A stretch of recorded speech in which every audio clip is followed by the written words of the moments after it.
시청자 여러분 안녕하십니까? 11월 2일 목요일 굿모닝 YTN 1부 시작합니다. 먼저 주요 뉴스 보고 오겠습니다. 김포시의 서울 편입을 제안한 국민의힘이 당내 전담기구를 설치하고 특별법 발의를 준비하는 등 속도를 내고 있습니다. 김동연 경기지사는 황당한 국토 갈라치기라며 날을 세웠습니다. 윤석열 대통령이 재정을 늘리면 고물가로 서민이 죽는다며 긴축 재정 필요성을 강조했습니다. 예산 정국에 돌입한 여야의 신경전도 치열해지고 있습니다.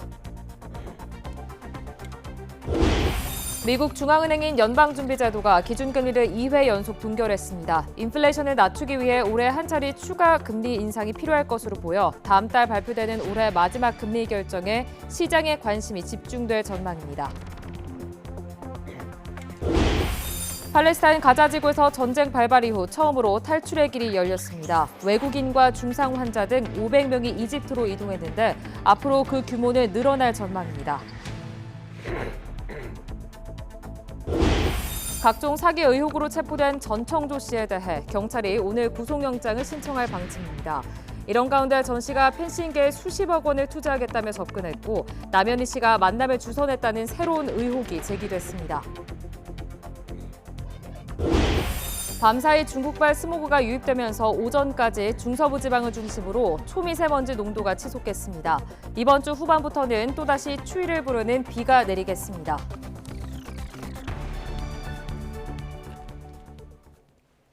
네, 첫 소식입니다. 상대적으로 절차가 단순한 의원 입법을 통해서 경기도 김포시의 서울 편입 문제를 다루기로 한 국민의힘이 전담기구 출범 카드까지 꺼내들며 추진 의사를 명확히 했습니다. 네, 그동안 여론의 동향을 주시하며 맞대응을 자제했던 민주당은 전면적인 행정체계 검토를 제안하며 역공에 나서려는 모습입니다. 박광렬 기자의 보도입니다. 경기 김포시의 서울 편입을 의원 입법을 통해 추진할 가능성이 크다며 속도전을 예고했던 국민의힘이 실행 의지를 거듭 강조했습니다. 이 수도권 현역 의원을 위원장으로 당대표 직속의 전담기구까지 만들기로 한 겁니다. 이 편입 과정의 진통을 최소화하기 위해 일반법보다 상위인 특별법 제정을 시도하겠다는 뜻도 내비쳤습니다. 지역 균형 발전에 대해서는 끊임없이 관심을 가지고 지속적으로 추진을 할 겁니다. 서울을 어떻게 어떤 사이즈로 발전시킬까 하는 문제는 그 문제대로 또. 김포 지역 내 호응 여론이 적잖다고 보고 광명과 하남 등 다른 인접 도시에서도 관련 이슈가 주목받기를 내심 기대하는 분위기도 읽힙니다. 공식적으로는 부인하고 있지만 보궐선거 참패 이후 불거진 수도권 위기론을 극복할 회심의 카드로 여긴다는 분석이 많습니다. 총선을 대비한 것이 아니냐, 이렇게 좀 뜬금없다 이런 반응은 저는 불필요한 논쟁이라고 생각하고요. 행정권과 생활권을 일치시키는 그런 노력들 저는 분명히 필요하다고 생각을 합니다. 여당의 전방위 압박에 그동안 당 차원의 대응을 자제했던 민주당은 행정체계 전면 재검토 카드로 맞불을 놨습니다. 김포의 서울 편입 문제만 볼 게 아니라 현행 광역시도 읍면동까지 행정체계 전반을 들여다보고 다가올 지방 소멸에 대비하자는 취지입니다. 우리 당은 전에부터 부울경 지역 또 호남권 등에서 지역 균형 발전과 미래 사회를 대비해서 메가시티를 주장해 왔습니다. 전체적으로 행정 대개혁을 한번 제안하고 여당과 협의해 볼 생각입니다. 장기적인 국가 발전 전략과 관련된 사안을 집권 여당 대표가 총선을 앞두고 불쑥 꺼내들었던 걸 애둘러 지적한 것이란 해석이 나왔습니다. 역술인 천공이 서울 경기 통폐합을 주장했다는 이른바 천공 음모론이 민주당 일각에서 나온 것도 이런 기류와 맥이 닿아 있다는 분석입니다. 왜 윤석열 정부 들어 진행되는 회개한 정책과 천공의 말은 죄다 연결되어 있을까요? 무속인의 말에 따라 나라의 정책을 좌지우지하고 있다면 우리 국민에게 얼마나 불행한 일입니까? 여당이 띄운 김포시 서울 편입 문제가 지방자치제도 전반에 대한 논의로 확장될 가능성도 제기되고 있습니다. 이 지역 주민은 물론 정치적 이해관계까지 얽혀있는 사안인 만큼 앞으로 논의 과정이 주목됩니다. YTN 박광렬입니다. 국민의힘이 당론으로 추진하겠다고 밝힌 김포시의 서울 편입에 대해서 김동연 경기도지사가 황당하기 짝이 없다고 맹비난했습니다. 중국을 방문 중인 김 지사는 어제 베이징 공항에서 기자들과 만나 경기 북부특별자치도 설치는 대한민국 전체를 발전시키기 위한 경제정책인 반면 여당의 주장은 그야말로 정치적 계산에 불과하다며 이같이 말했습니다. 이어 경제와 민생을 뒷전으로 하고 국민 갈라치기를 하더니 이제는 국토 갈라치기까지 하고 있다며 만약 선거 전략으로 내세우는 것이라면 자충수가 될 것이라고 날을 세웠습니다. 오세훈 서울시장은 정확한 상황을 파악한 뒤 서울 시민에게 도움이 될지 심도 있는 검토를 진행하겠다고 밝혔습니다. 오 시장은 어제 서울시청에서 열린 내년도 예산안 관련 기자설명회에서 다음 주 월요일 김포시장을 만나 일단 직접 들어보겠다며 이후 깊이 있는 검토를 거쳐 판단의 근거를 시민께 제공하겠다고 말했습니다. 또 논란의 여지가 있는 시기이고 여러 우려도 있어 신중하게 접근해야 한다고 말했습니다. 윤석열 대통령이 국민의 절규에 응답해야 한다면서 정치적 유불리나 선거를 위한 게 아닌 국민을 위한 정치를 하겠다고 강조했습니다. 정부 예산 편성의 어려움과 답답함을 호소하면서도 국정의 모든 건 내 책임이라고 언급했는데요. 어제 타운홀 미팅 방식으로 열린 비상경제 민생회의에서 윤 대통령의 직접 발언 들어보시겠습니다. 저는 지금 같은 이런 정치 과잉 시대에 유불리를 안 따지겠다 그랬습니다. 선거를 위한 정치가 아니라 정말 국민을 위한 정치, 그리고 어려운 분들을 위한 정치를 하겠다고 했고, 어려운 서민들을 두툼하게 지원해 주는 쪽으로 예산을 좀 재배치를 시키면 아우성입니다. 아우성이에요. 내년 선거 때 보자. 아주 탄핵시킨다. 뭐 이런 얘기까지 막 나옵니다. 그래서 제가 하라면 하십시오. 그렇지만 여기에는 써야 된다. 그러나 우리 재정을 더 늘리면 그러면 물가 때문에 또 서민들이 죽는다. 잘 경청해서 국정에 제대로 반영하도록 그렇게 하겠습니다. 모든 거는 제 책임입니다. 제가 잘 하겠습니다. 더불어민주당 이재명 대표는 윤석열 대통령의 내년도 정부 예산안 시정연설에 대해서 매우 실망스러웠다며 국민을 원숭이로 여기는 건 아닌지 하는 생각이 들 정도라고 비판했습니다. 이 대표는 어제 최고위원회의에서 윤 대통령이 병사 월급을 올리겠다고는 했는데 예산안을 보면 병사들 복지 예산은 삭감됐다며 이런 게 조삼모사라고 지적했습니다. 이어 청년 병사들의 생일 케이크나 축구화를 뺏을 게 아니라 대통령실과 검찰의 특별활동비부터 줄이라면서 민주당은 정부가 포기한 민생과 경제 회복을 위해서 노력하겠다고 강조했습니다. 내년도 예산안 심사의 첫 단추인 국회 예산결산특별위원회 공청회에선 재정 건전성을 강조하는 여당과 적극적인 재정 정책을 주문하는 야당이 학계 전문가들과 치열한 토론을 벌였습니다. 국민의힘 의원들은 급하지 않거나 낭비성 예산을 줄이는 구조조정을 통해 취약계층 등 필요한 곳을 지원해야 한다며 정부의 긴축 기조를 엄호했습니다. 반면 민주당 의원들은 재정 건전성을 강조하는 정부가 감세를 시행하는 건 모순적인 정책이라며 연구개발이나 복지 분야 등 필요한 공공지출이 억제되면 피해는 국민이 본다고 지적했습니다. 미국 중앙은행인 연방준비제도가 2번 연속 금리를 동결하면서 우리나라와의 금리 격차도 2%포인트를 유지하게 됐습니다. 제롬 파월 연준 의장은 추가 금리 인상 가능성을 내비치면서도 인플레이션 둔화세를 긍정적으로 평가하며 향후 통화 정책을 신중하게 접근하겠다고 밝혔습니다. 워싱턴 연결합니다. 권준기 특파원. 네, 권준기입니다. 네, 연준의 금리 동결은 시장에서 거의 확신하고 있었는데 예상대로 결과가 나왔죠? 그렇습니다. 이틀간의 회의를 마친 연준은 금리 동결을 발표했습니다. 지난 9월 회의에 이어 2번 연속 금리 동결입니다. 연준은 금융통화위원회 위원들의 만장일치로 정책 금리를 유지하기로 했다고 발표했습니다. 현재 미국 기준금리는 5.25에서 5.5% 구간입니다. 이로써 지난 7월 2001년 이후 최고치로 끌어올린 미국 금리는 다음 달 연준 회의 전까지 그대로 이어지게 됐습니다. 미국이 금리를 동결하면서 우리나라와 미국의 금리 격차도 2%포인트로 이 평행선을 그리게 됐습니다. 네, 이번 연준회의에서 금리보다 더 주목을 한 건 추가 금리 인상 가능성인데 어떻게 전망됐습니까?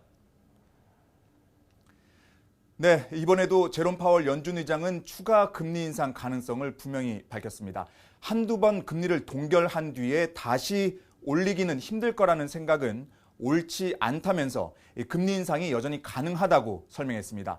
특히 최근 높은 장기 국채 금리가 사실상의 기준금리 인상 효과를 내고 있다는 관측에 찬물을 끼얹었습니다. 파월 의장은 장기 국채 금리 움직임이 물론 중요하지만 이와 별개로 연준의 추가 금리 인상도 여전히 필요하다는 점을 강조했습니다.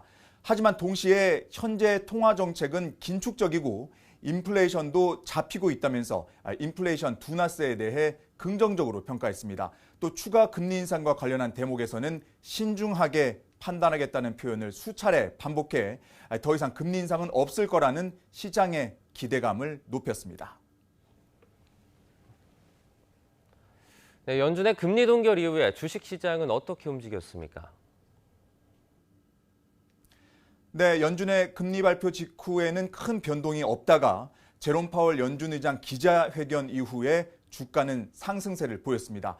연준이 인플레이션 둔화세를 긍정적으로 보고 이에 따라 추가 금리 인상 가능성도 예상보다 높지 않은 것으로 시장은 평가한 것으로 보입니다. 이에 따라 대형주 중심의 S&P 500 지수는 1% 넘게 상승했고 나스닥도 1.6%를 넘어서 크게 올랐습니다. 지금까지 워싱턴에서 YTN 권윤입니다.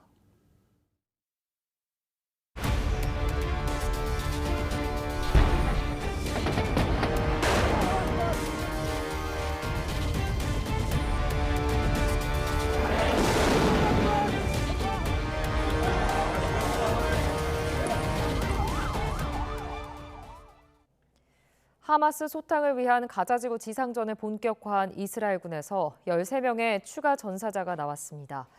이스라엘군은 현지 시간 1일 오전 성명에서 전날 가자지구 전투에서 9명의 병사가 사망했다고 밝힌 데 이어 오후에 4명의 전사를 추가로 확인했습니다. 이로써 전날 발표된 기바티 보병 여단의 전사자 2명을 포함해 가자지구 지상전의 이스라엘군 전사자는 모두 15명으로 늘었습니다. 이스라엘군이 가자지구 북부 난민촌에 공습을 가해 대규모 사상자가 발생하면서 논란이 일고 있습니다. 이스라엘은 하마스 지휘관과 은신처를 노린 공습이었다고 설명했지만 하마스는 인질과 외국인을 포함해 민간인 수백여 명이 희생됐다고 주장했습니다. 보도에 최영주 기자입니다. 가자지구 북부 자발리아 지역에 폭발물 수천 킬로그램이 공중에서 투하됩니다. 하마스 소탕 작전을 벌이고 있는 이스라엘이 대규모 공습을 가한 겁니다. 이번 공습으로 11만 6천여 명이 밀집한 가자지군의 최대 난민촌이 초토화됐습니다. مربع كامل تم مسحه في هذه عمليات البحث ما زالت مستمرة عن مصابين وشهداء. 가자 주민들은 어린이 등 무고한 민간인들이 희생됐다며 울부짖습니다. هايهم اطفال قاعدين في اكياس بنعبيهم اكياس بنحط فيهم يا عمي في اكياس حسبنا الله ونعم الوكيل. 민간인 사망 논란 속에 이스라엘은 하마스 지휘관과 주요 은신처를 겨냥한 공습이었다고 설명했습니다. 특히 하마스 기습 공격을 지휘한 이브라임 비아리를 비롯해 테러범 50여 명을 사살했다고 강조했습니다. אנו ממשיכים להעמיק את הפעולה ברצועת עזה באופן משמעותי בצורה קרקעית בצפון הרצועה. במהלך הלילה לוחמי צה"ל ניהלו קרבות משמעותיים, ביניהם אחד הקרבות ממבנה קומות באזור 하마스는 이번 공습으로 자발리아의 난민촌에서 최소 100명이 죽고 수백여 명이 부상했다고 주장했습니다. 사망자 가운데는 인질과 외국인도 다수 포함됐다고 밝혔지만 이를 뒷받침할 만한 근거는 제시하지 않았습니다. 그러면서 하마스 지휘관을 사살했다는 이스라엘의 주장은 근거 없는 거짓이라며 이를 핑계로 민간인에 대한 범죄를 정당화하려 한다고 비난했습니다. 하마스는 앞서 외국인 인질을 며칠 내 석방할 것이라며 인질전을 예고하기도 했습니다. فإننا أبلغنا الوسطاء بأننا سنفرج عن عدد من الأجانب خلال الأيام القادمة. 가자지구 최대 난민촌에서 다수의 민간인 사상자를 낸 이번 공습에 대해 국제사회도 강하게 규탄하고 나선 가운데 특히 이집트와 사우디아라비아 등 아랍 국가들이 거세게 반발하면서 이스라엘의 전쟁을 멈추라는 목소리가 거세질 것으로 보입니다. YTN 최영주입니다. 팔레스타인 가자 지구의 유일한 생명길이 열려 외국인과 중상 환자 등 500명이 이집트로 탈출했습니다. 라파 검문소를 통해 구호물자가 들어간 적은 있지만 사람이 빠져나간 것은 이번 전쟁 발발 이후 처음입니다. 김태현 기자의 보도입니다.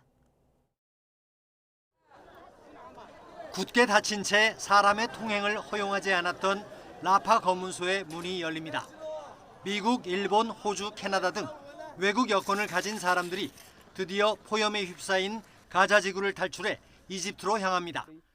그동안 라파를 통해 구호품이 들어가긴 했지만 사람이 빠져나온 것은 지난달 전쟁 발발 이후 25일 만에 처음입니다. But we heard yesterday that the borders will be opening at 7 a.m. So we came here hoping to leave.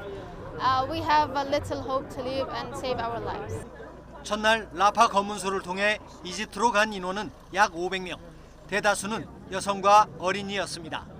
이스라엘 공습 때 중상을 입은 환자들도 함께 국경을 넘었습니다. إبلاغنا من الجانب المصري أن المعبر سيفتح لهذا اليوم الأربعاء لمغادرة ما يقارب 81 جريحا من الجراحات الخطيرة الناتجة عن القصف الوحشي الإسرائيلي. 환자들은 이집트의 병원이나 새로 들어서는 야전 병원에서 치료를 받은 뒤 다시 가자로 보내지게 됩니다. 라파 검문소는 이집트로 가는 통로 중 유일하게 이스라엘이 통제하지 않는 곳입니다. 첫날은 일단 약 500명만 국경 통과를 허용했지만 앞으로 규모를 늘릴 것으로 보입니다. 그러나 난민의 대거 입국을 꺼리는 이집트의 총리는 어떤 대가를 치르더라도 영토와 주권을 지키겠다고 강조했습니다. 개전 이후 가자 지구를 봉쇄해오던 이스라엘은 지난달 바이든 미국 대통령의 요구에 따라 이집트를 통한 인도적 지원을 방해하지 않겠다고 밝혔습니다. 이틀 뒤인 10월 20일부터 지금까지 200대가 넘는 구호품 트럭이 가자 지구로 들어갔습니다. YTN 김태현입니다.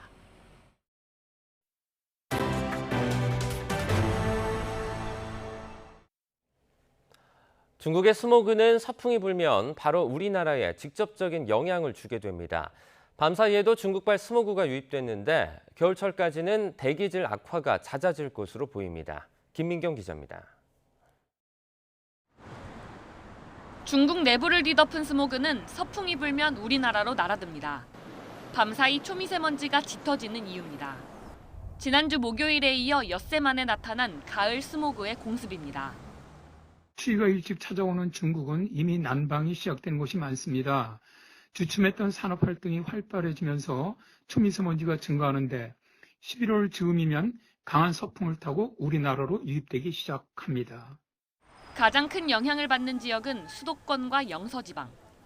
오늘 오전까지 국내 오염물질과 스모그가 합쳐지며 초미세먼지 농도가 나쁨 수준까지 치솟을 걸로 보입니다.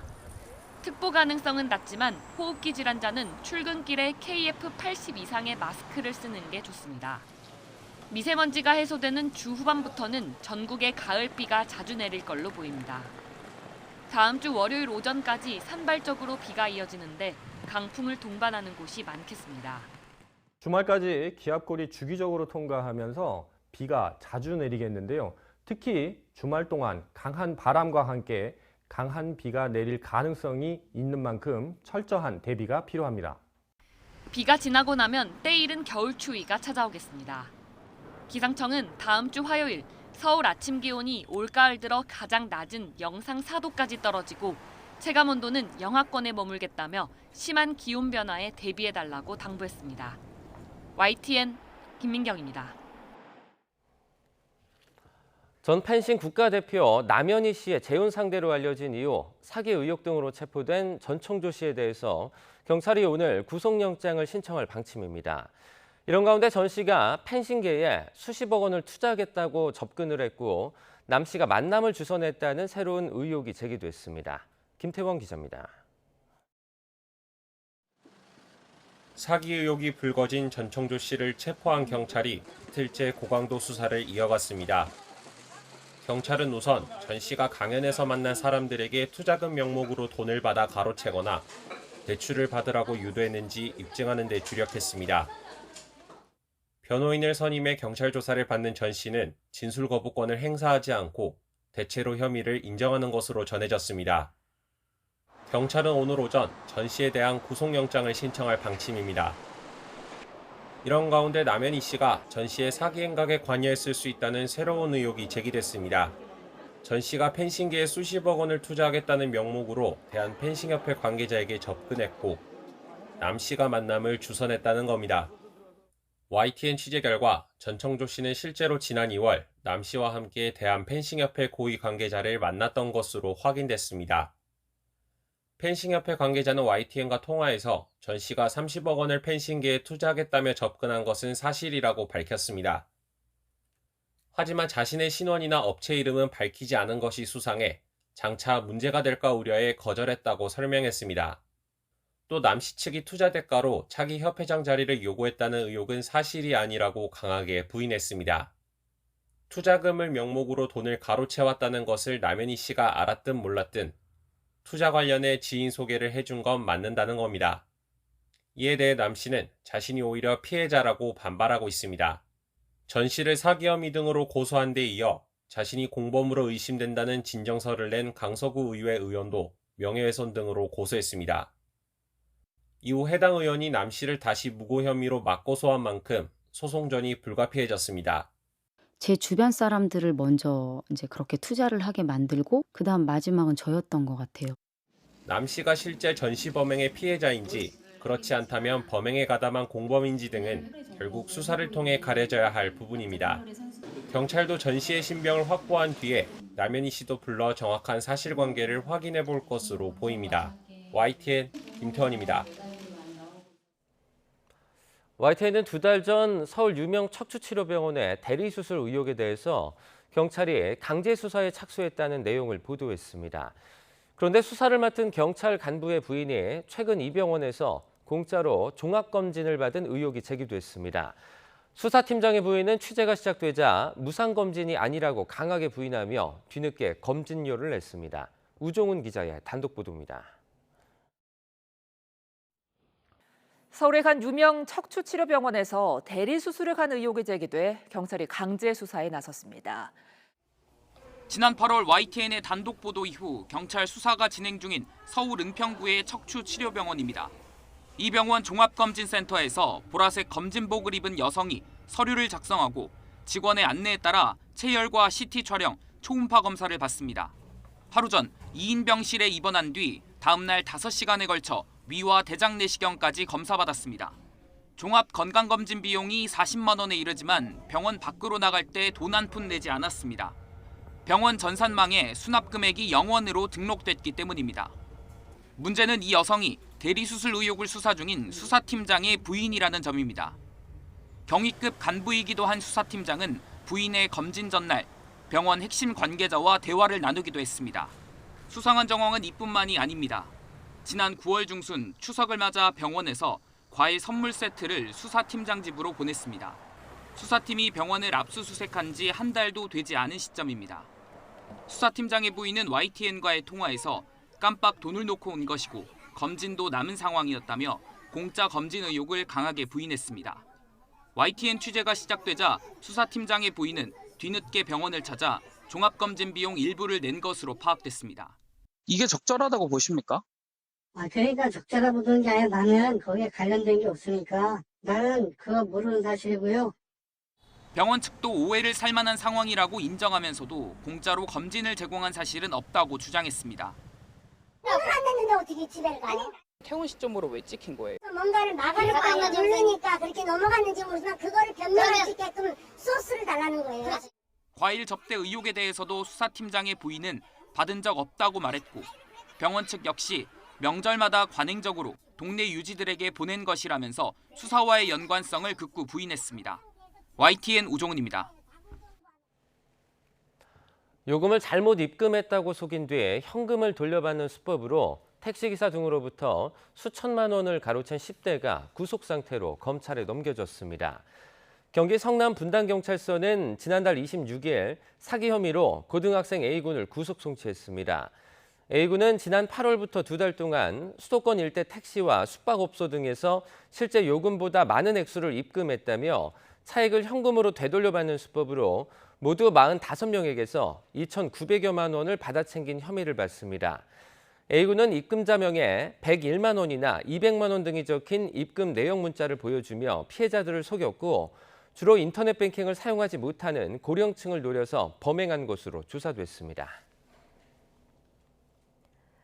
지난해 5대 은행 임직원의 1인당 평균 연봉이 모두 1억 원을 넘는 것으로 나타났습니다.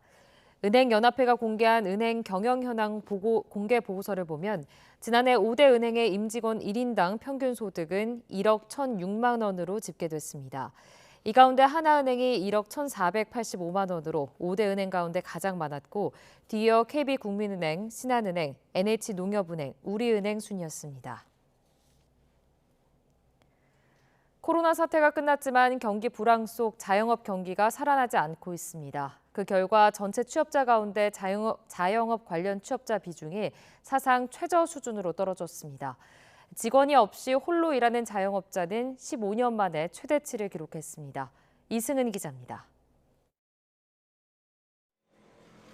비임금 근로자는 자영업자와 가족의 사업을 돕는 무급가족 종사자를 합친 자영업 관련 취업군입니다. 지난 8월 기준 비임금 근로자는 672만 4천 명으로 지난해 같은 달보다 3만 8천 명 늘었습니다. 하지만 비임금 근로자가 전체 취업자에서 차지하는 비중은 23.4%로 지난해보다 0.1%포인트 하락해 역대 최저를 기록했습니다. 임금 근로자가 늘어난 반면에 무급가족 종사자가 94만 명으로 역대 최저를 기록했기 때문입니다. 도소매와 숙박, 음식 쪽은 직원을 두지 않는 경우가 늘고 농어업에서는 임금 근로자로 많이 전환했습니다. 이에 따라 고용원이 없는 이른바 나홀로 사장은 3만 4천 명 늘어난 437만 명에 이르렀습니다. 2008년 이후 15년 만의 최고치로 점점 나빠지는 자영업 상황을 반영합니다. 통계청이 자영업자들을 대상으로 앞으로의 계획을 물은 결과 현재 일을 계속 유지하겠다는 답이 86.8%로 지난해에 비해 2.5%포인트 하락했습니다. 현재 일을 그만두려는 이유는 41.6%가 전망이 없거나 사업이 부진해서라고 답했습니다. 빚도 이들을 짓누릅니다. 지난 2분기 말 기준 자영업자 금융기관 대출 잔액은 1,043조 2천억 원으로 역대 최대 기록을 갈아치웠고 연체율은 1.15%로 8년 9개월 만에 가장 높았습니다. 중소득 자영업자 같은 경우가 1분기에서 2분기로 거의 13조 이상의 빚이 늘어났거든요. 뭐 저소득 자영업자 같은 경우에도 뭐 한 분기 만에 석 달 만에 2조 이상. 왜 그렇겠습니까? 어려우니까 버티려고 이렇게 빚을 빌리는 거거든요. 우리나라 자영업자 비중은 여전히 OECD 상위권입니다. 치열한 경쟁 속에 고금리와 불황의 직격탄을 맞고 있는 상황에서 전직 지원 프로그램을 비롯한 촘촘한 연착륙 정책이 필요합니다. YTN 이승은입니다. 일본 도쿄전력이 후쿠시마 제1원전 오염수 3차 방류를 오늘 시작할 예정입니다. 도쿄전력은 3차 방류를 위해 지난달 30일부터 다핵종 제거 설비, 오염수 이송 배관 누수 확인 등을 진행했습니다. 이어 지난달 31일에는 오염수를 바닷물을 희석해 삼중수소 농도 분석을 진행했습니다. 도쿄전력은 별다른 이상이 없으면 3차 방류를 계획대로 진행합니다. 방류는 17일에 걸쳐 진행되며 1, 2차와 마찬가지로 오염수 7,800톤을 방류할 방침입니다.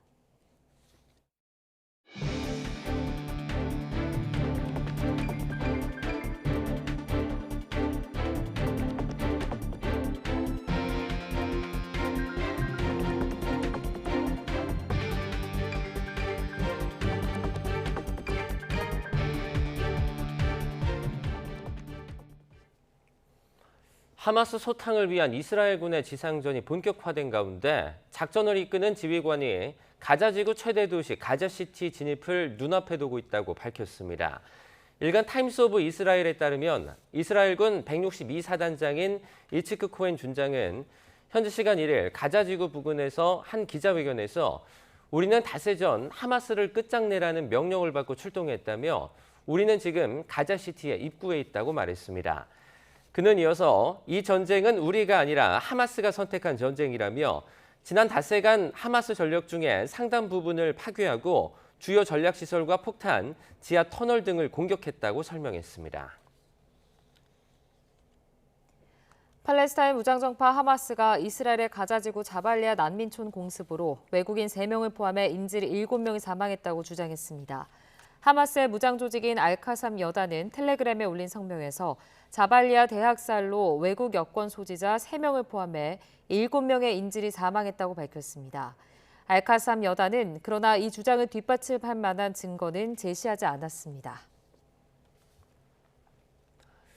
미국 중앙은행인 연방준비제도가 기준금리를 2회 연속 동결했습니다. 연준은 현지 시각 1일 연방공개시장위원회에서 금리를 현행 5.25%에서 5.5%로 유지한다고 밝혔습니다.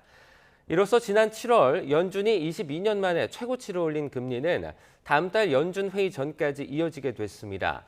앞서 지난달 발표된 연준의 경제 전망을 보면 인플레이션을 목표치인 2%로 낮추기 위해선 올해 한 차례 추가 금리 인상이 필요할 것으로 예측했습니다. 이에 따라서 다음 달 13일 발표되는 올해 마지막 금리 결정에 시장의 관심이 집중될 전망입니다. 미국 노동시장에서 구인 수요가 소폭 증가한 것으로 나타났습니다. 미국 노동부가 공개한 구인 이직 보고서를 보면 9월 민간기업 구인 건수는 전달보다 5만 6천 건, 0.6% 늘어난 955만 건으로 집계돼 전문가 전망치 940만 건을 웃돌았습니다. 미국 민간기업 구인 수요는 지난 7월 최저점을 찍은 뒤 다시 증가세를 나타내고 있으며 이번 지표도 수요 측면의 강세가 더는 약화하지 않고 있음을 보여주는 것으로 해석됩니다. 윤석열 대통령이 재정을 늘리면 고물가로 서민들이 죽는다며 긴축 재정의 필요성을 거듭 강조했습니다. 생계에 어려움을 호소하는 서민들과 질의응답에선 은행 갑질과 카카오택시의 횡포를 비판했습니다. 박소정 기자입니다. 참모들에게 민생 행보를 주문했던 윤석열 대통령. 각계각층 국민 60여 명을 불러 모은 한 카페에서 비상경제 민생회의를 주재했습니다.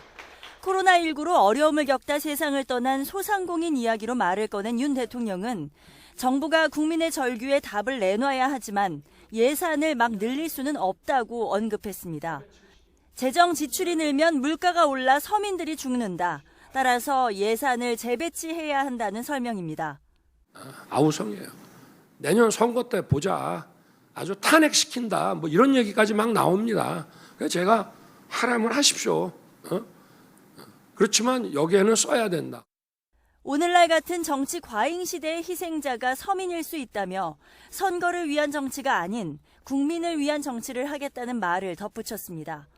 이른바 타운홀 미팅 형식의 회의에서 이어진 질의응답 시간에는 택시기사와 자영업자, 기초생활수급자 등의 호소가 쏟아졌습니다. 대출을 많이 받다 보니까 금리가 갑자기 꽁충 뛰다 보니까 굉장히 현실적으로 어려운. 카카오 택시 독점적 지위를 이용하는 횡포가 너무 심합니다. 기초생활수급자 문턱을 낮춰줬다고 말씀하시지만 기존에 받고 있던 사람들은 대출이라는 문턱은 엄청 높습니다. 이에 윤 대통령은 은행들이 독과점이라 갑질을 한다면서 방치해서는 절대 안 된다 강조하고 카카오택시의 횡포 역시 제재해야 한다고 말했습니다. 독과점의 어떤 부정적인 행위 중에서도 아주 부도덕한 행태니까 여기에 대해서는 반드시 우리가 조치 방안을 마련해 주십시오. 뒤이어 참석한 전국 여성대회에선 돌봄과 육아에 재정 투입을 약속했습니다. 긴축 재정의 당위성을 연일 강조하면서 약자 복지와 저출산 문제 해결에는 돈을 풀겠다는 의지를 밝힌 건데 이른바 민생 주력 행보로 풀이됩니다. 민심에 얼마나 다가갈 수 있을지 또 지지율에는 어떤 영향을 미칠지 관심입니다. YTN 박소정입니다. 윤석열 대통령이 카카오택시의 횡포가 매우 부도덕하다고 언급한 가운데 카카오택시를 운영하는 카카오 모빌리티가 전면적인 수수료 체계 개편에 나서기로 했습니다. 카카오 모빌리티는 어제 낸 보도자료에서 택시 수수료 체계 전면 개편을 위해 택시 기사들의 의견을 수렴하는 긴급 간담회를 개최하기로 했다고 밝혔습니다. 이어 최근에 제기된 여러 우려를 무겁게 받아들인다면서 간담회를 통해 택시기사 승객, 정부의 목소리를 경청하고 모두가 더 만족할 수 있는 서비스로 개편하도록 힘을 쏟겠다고 덧붙였습니다. 11월 2일 목요일 미리 보는 오늘입니다. 국민의힘 혁신위원회가 1호 혁신안으로 의결한 이른바 대사면 안건이 오늘 당 지도부 회의에서 논의될 것으로 보입니다. 또 여당이 추진 중인 경기 김포시의 서울 편입 문제를 전담하는 기구 TF 구성 안건도 다룰 가능성이 있습니다. 어제 윤석열 정부의 경제 정책을 점검하는 토론회에 참석했던 더불어민주당 이재명 대표가 오늘은 서민과 소상공인 지원 강화를 촉구하는 기자회견을 엽니다. 오늘 회견에서 이 대표는 고물가, 고금리로 어려움을 겪는 서민과 소상공인에 대한 지원 필요성을 강조하고 관련 정책을 정부에 제안할 것으로 보입니다. 국회 여성가족위원회는 오늘 여성가족부를 대상으로 국정감사를 진행합니다. 오늘 국감에선 새만금 잼버리 대회 파행 사태 책임 소재를 놓고 여야 간 공방이 펼쳐질 것으로 보입니다. 세월호 참사 당시 미흡한 초동 조치로 승객을 숨지게 한 혐의를 받는 전직 해경 지휘부에게 법적 책임을 물을 수 있는지에 대한 대법원 판단이 오늘 나옵니다. 대법원은 오늘 오전 구조 실패 혐의로 기소된 김석균 전 해양경찰청장 등 11명의 상고심 선고를 진행합니다. 대한항공과의 합병에 중대 사안으로 떠오른 화물사업 매각 여부를 놓고 진통을 겪던 아시아나항공이 오늘 임시 이사회를 재개합니다. 오늘 이사회에서 화물사업 매각이 결정되면 이후 집행위는 대한항공의 시정 조치안 등을 검토한 뒤 연말쯤 아시아나항공과의 기업 결합 승인 여부를 결정할 것으로 예상됩니다. 지금까지 미리 보는 오늘이었습니다.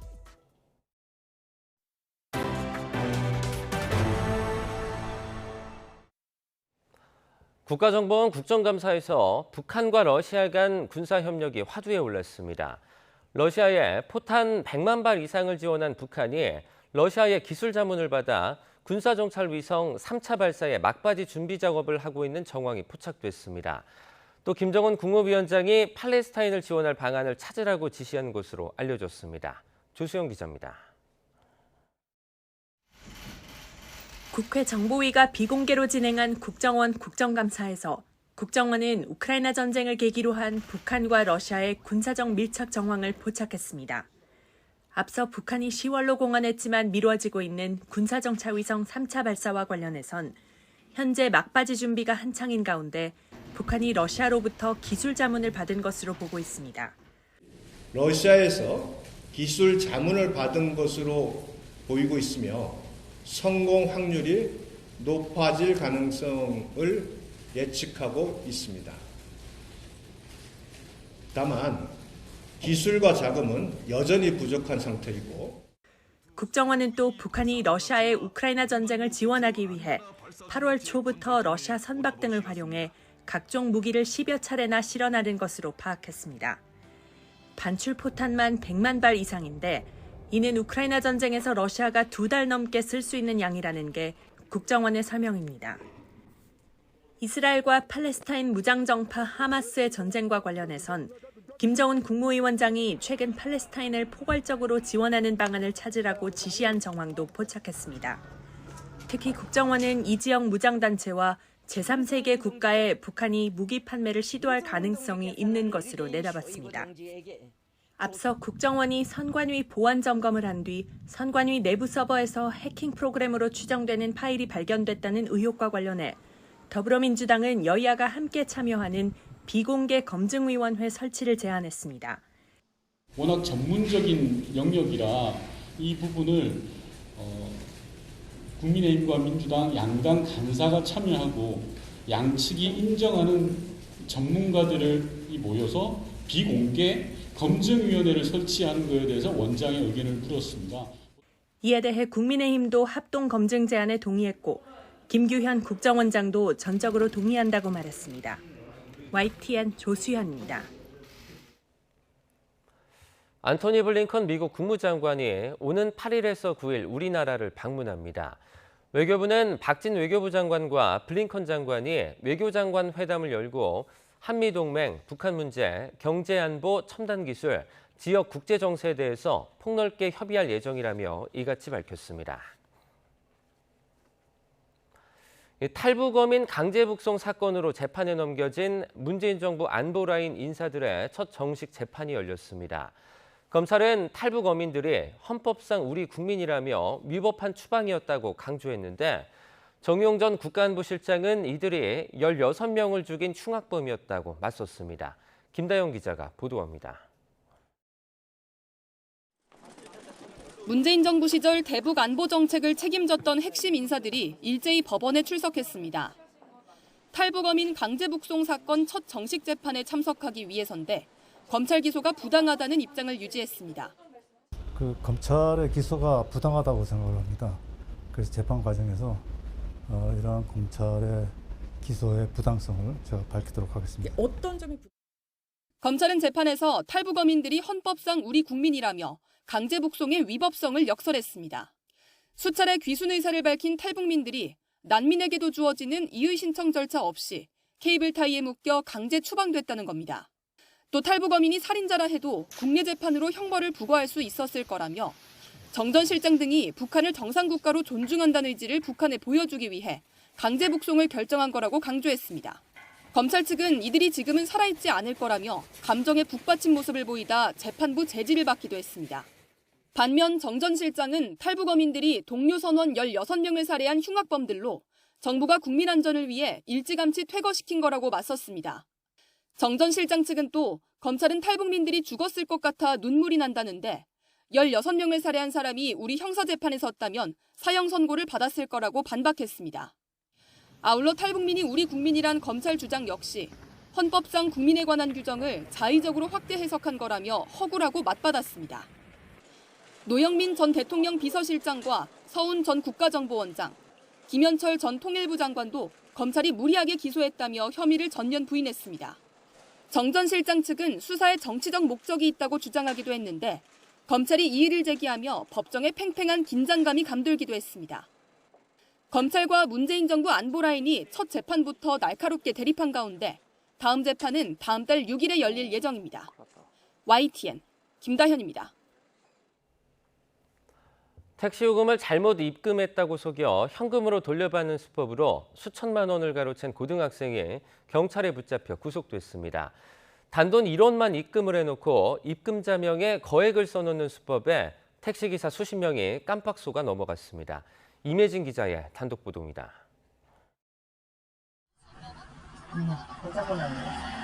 계좌번호. 이거 200만 원이 방금 들어갔었어요. 잘못 넣었는데. 편의점 ATM에서 뽑으면 되거든요. 3년째 택시를 몰고 있는 김모 기사는 늦은 새벽 술 취해 보이는 젊은 남성 손님을 태웠다가 봉변을 당했습니다. 계좌로 이체하겠다던 택시비 4,800원 대신 입금 내용 문자에 200만 원이 적혀 있었던 겁니다. 잘못 보냈다며 현금으로 돌려달란 남성의 요구에 김 씨는 근처 ATM기를 찾아 120만 원을 뽑고 수중에 있던 10만 원까지 보탰습니다. 남성이 사라지고 나서야 김 씨는 뒤늦게 수상한 점을 알아챘습니다. 남성이 보냈다던 200만 원이 사실은 입금자 명이었고 실제 보낸 금액은 12원에 불과했던 겁니다. 야, 술이 취해서 잘못 넣는 게다. 난 그렇게 생각하는데 나머지가 필요가 없으니까 잘못 넣은 거 내가 돌려야 할 거 아니냐. 그때 돈 빼는 데가 아닌 데가 있다는 거예요. 20년 넘게 운전대를 잡은 또 다른 택시기사도 같은 수법에 깜빡 속아 넘어갈 뻔했습니다.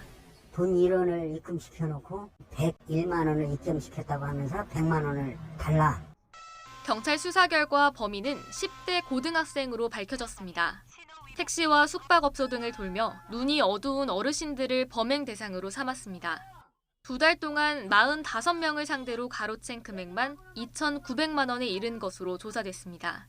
경찰은 10대 학생을 구속 상태로 검찰에 넘기고 피해자가 더 있는지 들여다보고 있습니다. YTN 임혜진입니다. 오늘 새벽 2시쯤 제2경인고속도로 인천 방향 문학나들목에서 20대 A씨가 몰던 승용차가 안전지대에 멈춰 서 있던 경찰을 들이받았습니다. 소방대원들이 사고 충격으로 전복된 경차에서 의식을 잃은 운전자를 구조해 병원으로 옮겼고 A씨와 동승자도 다쳐 병원으로 이송됐습니다. A씨는 면허 취소 수준의 음주 상태에서 운전을 한 것으로 파악됐습니다. 경찰은 경차가 안전지대에 서 있던 이유 등을 포함해 정확한 사고 경위를 조사하고 있습니다. 정부가 지방 소멸을 막기 위해 기회발전특구로 이전하거나 창업하는 기업에 파격적인 세제 혜택을 주는 지방시대 종합계획을 발표했습니다. 특히 비수도권 기회발전특구 기업들은 5년간 소득세와 법인세, 취득세, 재산세를 100% 감면받게 됩니다. 이승윤 기자입니다. 광양제철소 부지에서 2차 전지 소재를 생산하는 신규 투자 계획을 세웠던 포스코. 철강 관련 업종만 허용하는 규제로 계획이 좌절될 뻔했습니다. 하지만 지방산업을 살리기 위해 산업입지법 시행령 개정이 이루어지자 포스코는 광양에 4조 4천억 원 투자를 결정했습니다. 이처럼 지방으로 가는 산업시설에 대해 규제는 없애고 세제 혜택은 더해 지방 소멸을 막는 지방시대 종합계획이 발표됐습니다. 국가균형발전계획과 지방분권 종합계획을 최초로 통합 수립한 계획으로서 지방분권 과제와 균형발전 시책을 효과적으로 추진하기 위한 5년 단위의 중기 계획입니다. 핵심은 설계 단계부터 중앙정부가 아닌 지방정부가 주도하는 기회발전특구. 지방으로 가는 기업의 세제, 규제 완화, 정주 여건 개선 등 다양한 혜택을 주기 위해 도입되는 공간으로 광역시는 150만 평, 도는 200만 평 이내까지 설정할 수 있습니다. 5년간 소득세와 법인세, 취득세, 재산세 100% 감면이란 파격적인 세제 혜택이 주어집니다. 또 기업이 수도권 부동산을 팔고 특구로 옮기면 양도 차익에 따른 소득세, 법인세 부과를 특구에서 산 부동산을 처분할 때까지 연기해 주기로 했습니다. 다만 이번 지방시대 종합계획에는 김포가 포함된 경기 북부 특별자치도 설치도 제시됐습니다. 정치권에서 논의되고 있는 김포의 서울 편입이 현실화할 경우 이번 계획에도 수정이 불가피해질 전망입니다. YTN 이승윤입니다.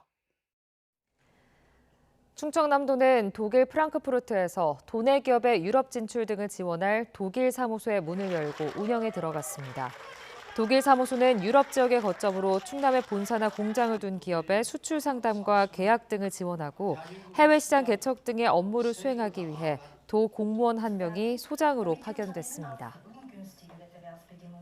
미용 목적으로 쓰이는 필러 성분을 이용해 손상된 근육이나 신경을 붙여주는 조직 접착제가 개발됐습니다.